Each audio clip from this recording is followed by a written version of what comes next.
What's up, guys? My name is Tai Zen. Welcome to the cryptocurrency market channel.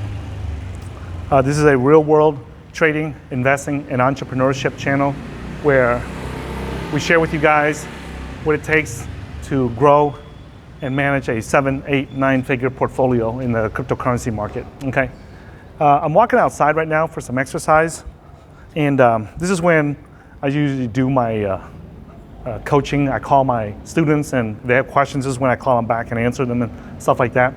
And so I just got off the phone with one of my students in Melbourne, Australia. Okay, and he's doing. He just got into a training program, and he and I were discussing some stuff about how to grow your portfolio correctly and safely, and more importantly, I was talking to him about how he can quit his job early and retire early, and the things that he had to do. Okay, so he was born in Australia, but he actually his parents are actually Vietnamese.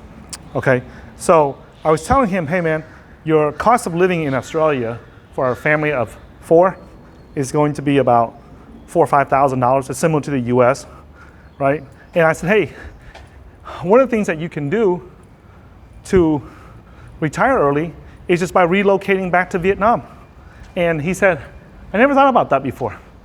I said, okay, well, I'm telling you now. I mean, it's something to consider because you are Vietnamese. All you have to do is just go to the Vietnamese embassy in Australia, wherever it's at, whether it's in Sydney or Melbourne, and get your Vietnamese passport. It takes a month or 2. And once you get it, you can go and live in Vietnam. And if you like the beach, you can go live in Nha Trang, the beach city of Nha Trang, or you can live in the beach city of Da Nang. There are several beach cities you can live in. Really beautiful, nice beaches, right? I myself, I'm going to build my dream home in the city of Da Nang, right? So if you guys ever come there, give me a holler, right? We'll go get some coffee, drink a coconut together, walk the beach together, right? So I was telling him this, and he said, that's not going to be easy. And he said, that's going to take some time. So that's what I want to talk about in this video, is the things that he was thinking that's going to keep him poor longer and prevent him from retiring early, okay? So one of the things that he said was that this is not going to be easy. And so I cut him off and I told him, you're right.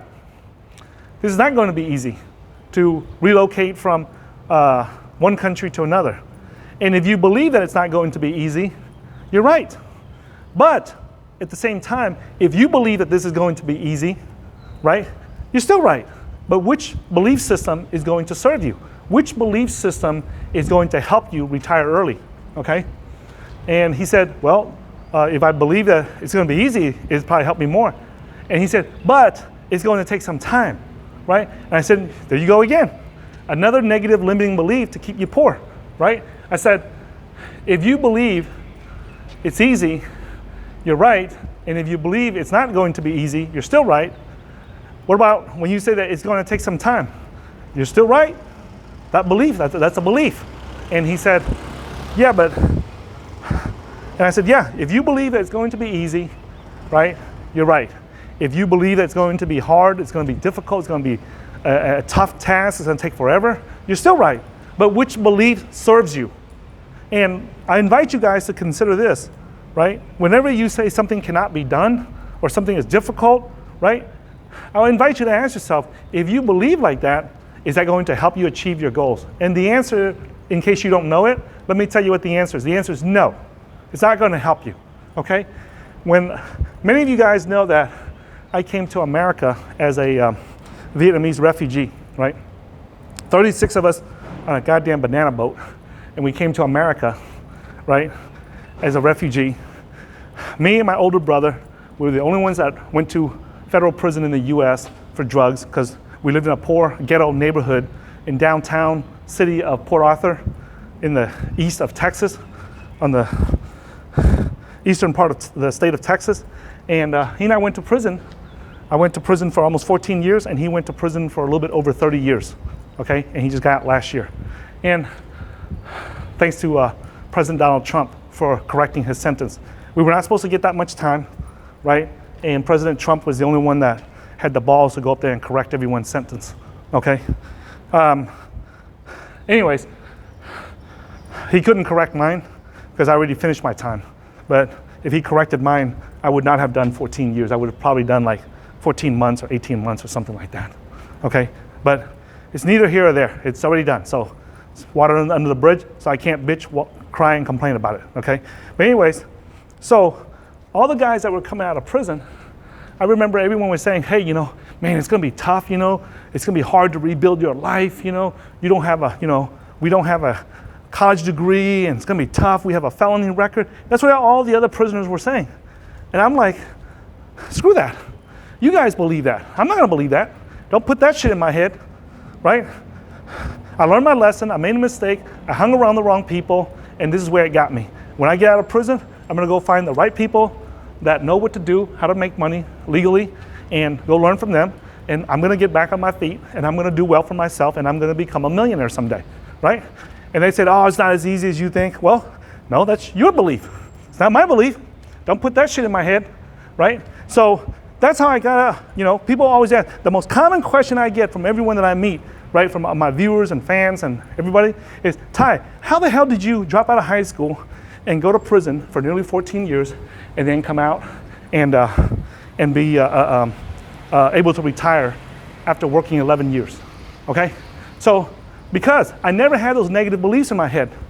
Now, I was talking to my student in Melbourne, Australia, and he said, yeah, but Ty, my family is here, you know, my wife, yes, my wife came from Vietnam, but, you know, my parents are here in Melbourne, right? My cousins, my friends, everybody, you know, my classmates, my coworkers, everyone is here, right? And I said, and he goes, I'm comfortable here. I'm used to living here. And I said to him, I said, okay, so you are at this financial level, okay? You are currently at this financial level because of the friends that you have, because the circle of people you hang around with, the coworkers, the environment, the conditions, everything that you're at, everything that you just told me, that's what got you here. You're here at this financial level. And you're telling me that you want to go to this financial level. You're here and you want to go here, okay? But you're telling me you don't want to change anything around you. You don't want to change the people you hang around with. You don't want to change the stuff that you talk about every day, the things that you watch with your eyes, the things that you hear with your ears, and the places that you live, right? You mean to tell me that you're here, you want to go up to here, but you don't want to change anything in your life. And I asked him, I said, how does that work? How does that work? If I went to prison for drugs and I came out and I started selling drugs again, I started breaking the law again, but I talk about, oh, I want to be free, be a millionaire, not go to prison, shit like that. Is that going to work? No. If I go back to the same ghetto neighborhood that I grew up in downtown Port Arthur, Texas, right? Am I going to change? Then the answer is absolutely no. I'm not going to change. The only way that my life is going to change and the only way that my conditions are going to change is when my thoughts change, my speech changes, and my actions change, and the environment changes. Those are the four things, right? Your thoughts, your speech, your actions, and the environment in which all those things happen in. Now, I told him, I said, hey, you don't necessarily have to move to Vietnam. I'm just throwing Vietnam out there because it's one of the fastest booming economies in the world, right? There's lots of freedom. The government don't mess with you, despite what all the dumbasses, you know, the stupid ass Vietnamese, the traitors, the ones that wear the three-striped flag, you know, regardless of what they say about Vietnam, it's more free than most countries. The government don't fuck with you. They don't give a shit what you do. Go build. The government just wants you to go make your money and leave them alone. Go do whatever you want, right? As long as you're not selling drugs and killing people, go make your money. That's what the government's attitude is in Vietnam. So I like that, okay? And I encourage people to go there, do business there, and live there because it's very free, okay? Sometimes the countries like America, they get too developed, they make too many damn rules, and then you don't have no room to maneuver, okay? But in Vietnam, it's very, very free, okay? So I was telling them that you don't have to go to Vietnam. You can go to another country, Thailand, Malaysia, whatever, right? But what it does is it cuts your cost of living from $5,000 a month down to like $1,500 to $2,000 a month. And now that gives you more money to either retire early, or gives you more money to invest into the markets, okay? And he agreed that was a really good idea. He can see how the numbers work and everything. But the one thing he had a problem with is changing the environment in which he is in. And I reminded him, if you ain't willing to change, then how is your financial life gonna change? So I'm making this video to share with you guys. Have you guys ever said, hey, but Ty, I live here all my life. I've been here for 20 years. So what? What's that got to do with anything? What's that got to do with anything? If you want to go to the next level and the situation that you are in is not got you to this level and you're not going any higher, then something's got to change. Either your thoughts got to change, your speech got to change, the way you talk, the things that you talk about got to change, or the actions that you take got to change, or the environment that you're living in got to change, or a combination of all the above. So you can't sit there and say, hey, I want to do better financially, but I ain't trying to change nothing. Because if you don't change anything in your life, ain't nothing going to change. It's that damn simple. I mean, you don't have to be a rocket scientist. You don't have to have a college degree to understand this. If you want to change your financial life, and it's not just your finances. Let's say, for example, you're a guy, right? You're an Asian dude, and living in America, right? Most of the girls in America, they're not big into Asian guys, right? They're into white guys, Hispanic guys, black guys, everything, because they look at Asian guys as being like nerds and shit, right? So if you were in that situation and you don't like it, well, change.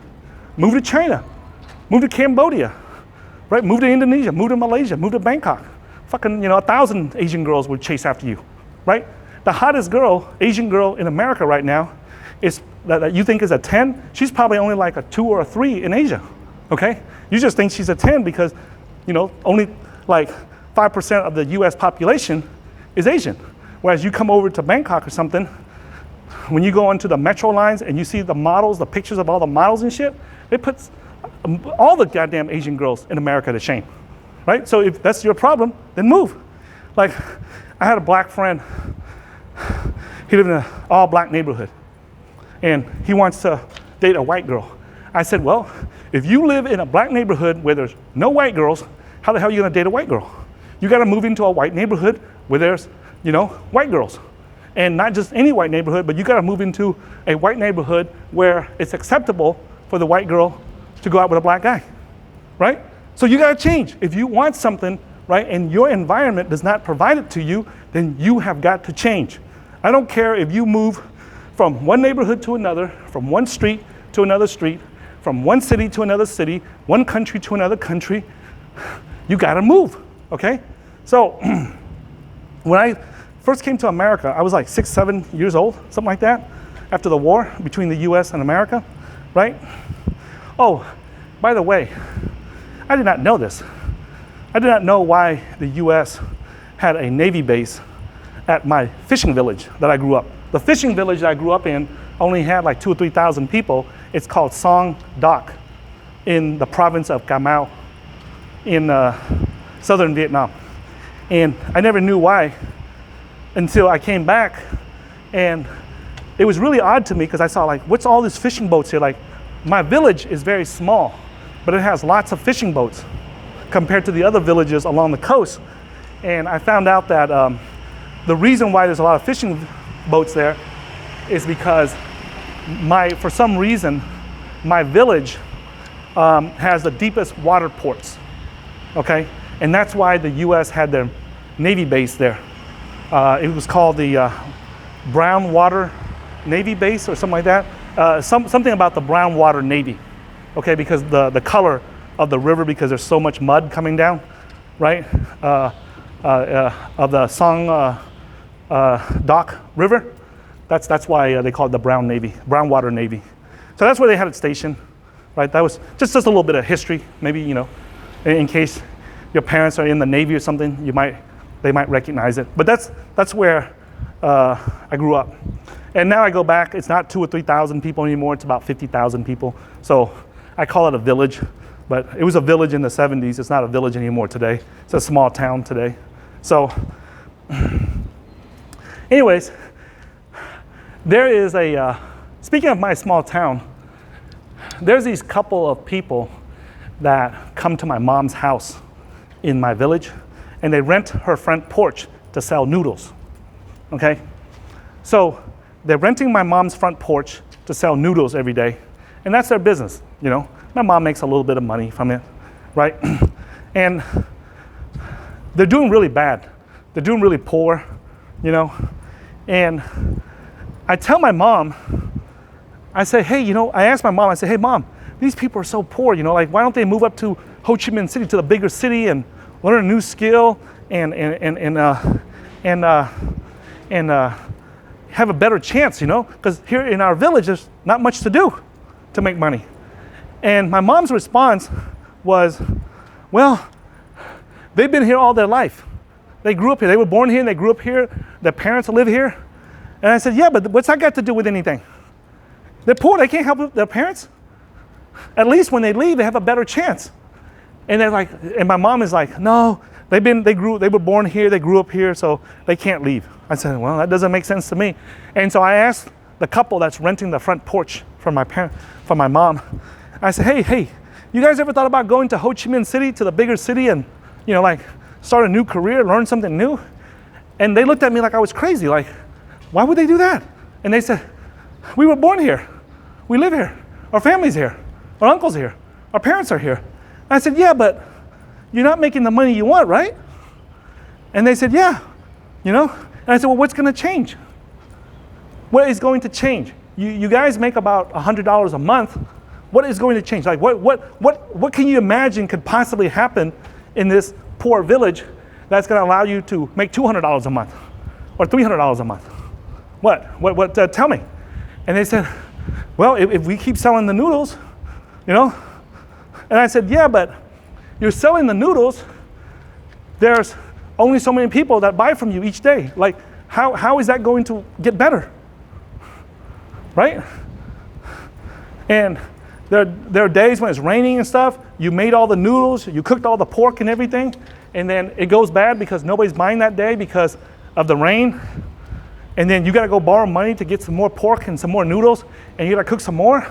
And now you're in debt, and you've done that several times. And I'm curious, like, and you guys might say, hey, Ty, you know, that's not right. You know, you're wrong for saying that. You know, you're for looking down and talking down to the poor people in your village and stuff. You know, you're lucky you came to America and learned about trading and finances, and now you're going back to your village and you're bullying these people. And I'm not doing that, guys. I'm saying this to them, not in a derogatory manner. I'm not saying it in a condescending manner. I'm posing questions in their head to help them open it. Because when poor people, you have to be careful. You have to be careful when you tell poor people about money. They get very sensitive about that shit. Their ego pops up. Remember, the more poor someone is, the bigger their ego is. So you got to be careful when you talk to poor people. So I know that. So I'm sensitive to that. So when I tell them, I'm not telling them, I'm asking, hey, you know, what do you think would happen if you move to the big city, learn a new skill, and make some more money, and then you can come back and help your family? You know, so I say it in a polite, you know, manner like that. I'm not making accusatory statements. When I share it with you guys, what happened, it sounds like it might be accusatory, but it's not, okay? So just be aware of that. I've been poor most of my life, man. I'm 50 years old now, right? I was poor for over 4 decades. I didn't retire until my mid-40s, right? And so I might not be the expert at making life-changing profits, right?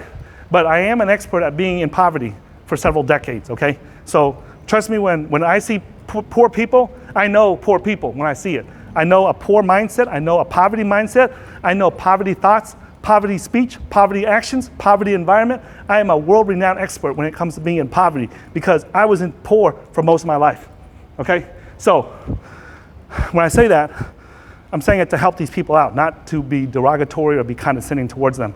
But back to what I was saying. I want you guys to ask yourself, you know that the environment that you're in is not helping you get to where you want to be at financially. The circle of friends that you hang around, look around you. Look at your friends. Are they making the money that you want? Right? Why are you still hanging out with them? There's nothing wrong with going, you know, to one football game or one basketball game or one soccer game with them once a year. Maybe go have lunch with them once in a while, you know? Nothing wrong with that. But why are you spending so much time with them? right? If they smoke weed all day, they smoke weed all day, they drink all day, you think those guys are gonna go anywhere in life? No, they're not. Okay? You wanna be a millionaire? You wanna be able to retire early? You wanna have financial freedom? These guys ain't gonna get you there. These guys ain't gonna get you there. You gotta be around somebody that's constantly thinking, eating, dreaming, walking, talking, about money and taking action on it. Not just talking about it or coming with ideas, but actually taking action on it. So I'm making this video after I talked to my student in Melbourne, and it just inspired me to make this video so I can share with you guys, right? The fastest way to get out of the financial situation you are in right now and go to the next higher level is to change your speech, change your thoughts, change your speech, change your action, and change your environment, or a combination of all of those. And if you're unwilling to do it, well then, if you're unwilling to do it, then you can't say that you want to be rich or you want to be wealthy or you want to change your financial environment or situation you're living in, because you ain't willing to change, right? Just like the guys that came out of prison with me, many of them went back to prison. Why? Because they weren't willing to change. They weren't willing to adapt. Okay? And, I remember my student in Melbourne, he said, well, what happens if I relocate to another country like Vietnam and then it doesn't work out for me? And I said, why does that matter? Why are you afraid of that? You're willing to adapt, right? You're willing to change, right? Why does that matter? Why are you afraid of that? If you go there and it's not working out the way you want to, you mean to tell me that you're going to switch off your brain and say, hey, I'm not willing to change. It didn't work out the way I wanted to, so I'm so in fear that it's going to happen again that I'm not going to change. I'm just going to stay here and just be stuck with it. Are you going to do that? If you are, then you should be afraid to leave. But if you are willing to adapt and change to the new environment, then why does that matter? I'll share this with you guys. When I made the decision to leave the US for good in 2018, after the bull market, and come back and relocate back to Vietnam to take care of my sick mom, and leave the US for good, right? My Melbourne student asked me, how long did that take you to make that decision? I said, well, I spent about 3 months talking to about, me and Leon talked, my business partner Leon, we talked to about 30 tax attorneys, estate planning attorneys, and who else? Oh, and accountants, all kinds of people. Anybody that can help us reduce our taxes and everything, right? I try to talk to them. And what it came down to was the only way that I was gonna reduce my taxes anymore was just to leave the US, okay? To leave the US. And so I was stuck in a situation where I needed to go back and take care of my mom because she was getting older and she had not seen me since I left Vietnam when I was 6 years old. And her only wish was to be able to see me again before she dies, right? So I have this tax situation and I have my mom's situation. So it just all happened at the same time. So when I made the decision that, okay, I'm gonna leave the US for good, relocate my whole family to Vietnam, okay? It took like less than 90 days for me to do it. From the time I made that decision to selling my house, getting rid of my car, and packing everything up and going to Vietnam. Now, everyone, all my friends, including my business partners, right, they all said, hey, my clients, my customers, everybody said, hey, you're not gonna go to Vietnam. You haven't been there in 40 years. You're not gonna go there and check it out, visit it for a month, a week or two, make sure you like it before you move your whole family from the US there. And I said, absolutely not. For what? I already made a decision to go back there. And they said, well, what happens if you go back and you don't like it? I said, simple. I'll make a decision again and move somewhere else. Why is that so hard? Why is that so hard to accept, hey man, I made a mistake, right? Or this didn't work out like I planned, and just move on? Why? Why is that so hard? And if you say, hey Ty, but that's hard to do or whatever, well then maybe you're not that, to me the way I look at it is like maybe you're not that serious about making life-changing profits. Because life-changing profits comes from being able to make decisions and take action on it and being able to correct it and adapt to it when things didn't work out the way you wanted to, okay? I buy a coin. I thought, man, this coin was gonna be excellent. It's gonna be great. Turns out it didn't work. I move on. I don't sit there and cry over it and okay. You guys know that we started the first channel to teach people how to trade Bitcoins and cryptocurrencies back in 2013, okay? We were the first channel on the internet that I know of to tell people to invest into the Ethereum ICO. You can look for it. Ty Zen, invest into Ethereum ICO. And you'll see my video of me talking to Vitalik and making a video telling people they should invest into Vitalik and the Ethereum project. Okay? So many of you guys know that I bought that coin for 30 cents. Okay? I made the first video on the internet to teach people how to move their coins. So you guys see the coins that I had in my wallet back then. Okay? And what happened was, it looks like I made a killing on it, but actually I didn't. I did not make a killing on Ethereum because of the DAO hack. I lost some money and a bunch of other stuff. I made a good profit. That was my first big winner, was Ethereum. But it's not my biggest winner. It was my first big trade in my life that really pushed me forward. That allowed me to do a lot of things that I couldn't do before that. Okay, if it hadn't been for the Ethereum trade, I wouldn't be able to have the money to trade and retire today. So I give Ethereum a lot of credit because that was the first coin that put me on the map, that put me in a position to where I can to do the trading strategies that I wanted that allowed me to retire today. Okay, so now, however, if I would have kept all my Ethereum coins from the ICO, I would probably have an extra, I don't know, $20–30 million today, something like that. And you might look at, oh, Ty, you're an idiot, you're stupid, you should have kept your Ethereum tokens. No, I don't regret it at all, because at that time, I made the best decision that I could at that time. All right, I made the best decision that I could with the coins that I had at that time. If I know what I know today, of course I would have made a different decision, but you cannot blame me for it. Just like when I made the decision to get involved in drugs and hang out with the wrong friends and get involved in drugs when I was a teenager, right? That was the best decision that I made at that time, okay? I don't look back at it regret because I learned from it and I adapted to it, and that's where I'm at today because I learn and I adapt. I learn, I adapt. I learn, I take action. I learn, I adapt, take action, learn, adapt, take action, okay? And that's what I did. And I'm inviting you guys to do the same thing. Don't be afraid. If you want to go to the next level, you got to change your mindset. You got to change what you talk about. You got to change what you do, your actions, and then you got to change your environment. Don't be afraid, guys, okay? Don't be afraid.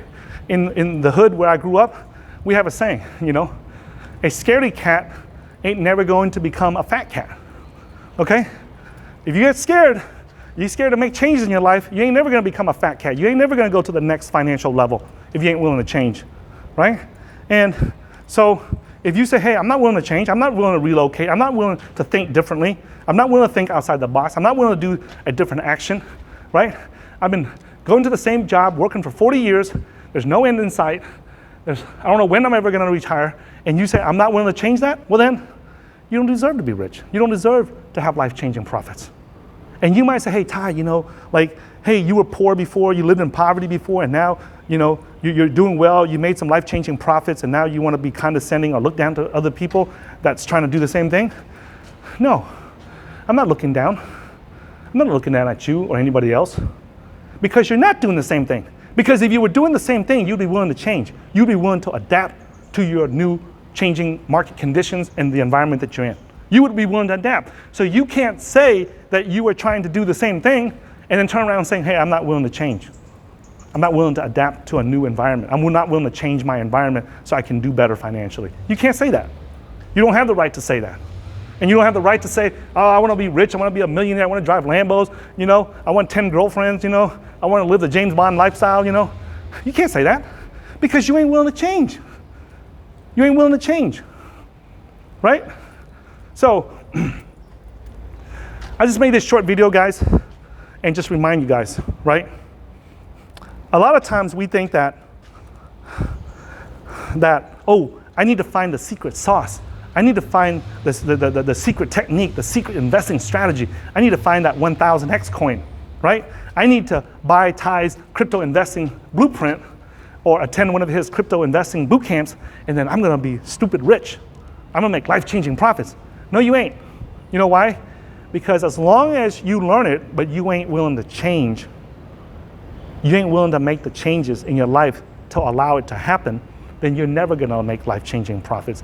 I can give you the absolute best trading strategy in the world, but if you are not willing to change and adapt, then you are not gonna be able to do it, okay? You're not gonna be able to do it, no matter what I teach you, okay? If you wanna learn how to make life-changing profits in the cryptocurrency market, right? Go check out and get a copy of the Cryptocurrency Investing Blueprint. It's at www.cryptocurrency.market/blueprint. There's no guarantee that you're gonna make life-changing profits, right? There's no guarantee you're gonna make 10x, like these dumbasses that go online and tell people, you know, buy my course and make 100x and stupid shit like that. There's no guarantees. Because you know why? Because there's no way you're gonna guarantee to me that you're actually gonna do what we teach. All I can do is share with you guys how we grew our portfolios into a 7, 8, 9-figure portfolio and what we did and how we manage it and the things that we look at and the things that we do, okay, that our team members have done, okay? And that's all I can do. That's all I can do. I can only share with you guys what we did, and so you can avoid the big mistakes. Are you gonna still make the small mistakes? Yes, you will. You will still make small mistakes even after you take our course. Why? Because that's human nature. Okay, there's certain things we tell you to do, you're just not gonna believe it. You're not gonna accept it. You refuse to do it. So you're gonna make those mistakes. What the course will help you is so that you can avoid making the big mistakes, the mistakes that set you back, that slow you down 6 months to recover. It causes you a year, 2 years, 5 years to recover from that mistake. But the mistakes that cause you to take a week or a day or two to recover, you're still gonna make those. It doesn't matter whose course you take. You're still gonna make them, okay? But the big mistakes, okay? The mistakes that you made in 2017 where, hey man, if I would have taken profits here, I could have retired by now. Yeah, those kind of mistakes, okay? Those are the mistakes that our course will help you prevent. But is it gonna guarantee you make money? Absolutely not. Because we have no idea what you're gonna do after you study our course, okay? We believe it's the best course out there on the market to help people make life-changing profits, how to grow and manage a 7, 8, 9-figure portfolio. But you know what? It doesn't matter if I think it's the best, because if you ain't gonna do shit and you ain't gonna change, then it ain't gonna help you or anybody, okay? So thanks for watching this video, guys. Make sure you follow me on Twitter at HeyTaiZen. And I look forward to talking to you guys in a future video. It was sprinkling out here. That's why I had to walk under the parking garage, right? This condo I'm renting right now, right here, we bought a new condo. We bought a new condo in downtown Bangkok, but I gotta wait for it to finish remodeling. It's gonna take about 3 months before I can move in. So when we get there, I'll show you guys. It's gonna be a really nice place. And maybe it'll inspire some of you guys to change your thoughts, your speech, and your actions and your environment so that you can do better for you and your family, all right? So thanks for watching this video, guys. And I'll look forward to seeing you guys in a future video. I got a lot of positive feedback from the response I made from these walking videos while I'm exercising and talking to you guys. So if I continue to get more positive responses about it, I'll make some more. All right, so I'll catch you guys later. Take care, guys.